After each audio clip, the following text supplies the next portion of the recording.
তুমি কবি নজরুলের বিদ্রোহী কবিতা উন্নত মমশীর, তুমি রক্তের কালিতে লেখা নাম সাত শ্রেষ্ঠ বীর।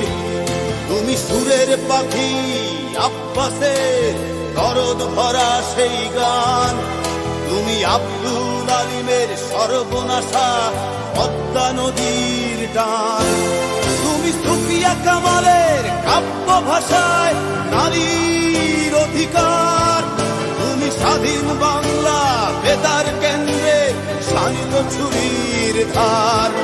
তুমি জয়নুল আবেদিন এস.এম. সুলতানের রং তুলির আঁচল, শহীদুল্লাহ কায়সার মুনির চৌধুরীর নতুন দেখা সে ভোর। আমার সোনার বাংলা আমি তোমায় ভালোবাসি, জন্ম দিয়েছ তুমি মাগো তাই তোমায় ভালোবাসি। আমার প্রাণের বাংলা।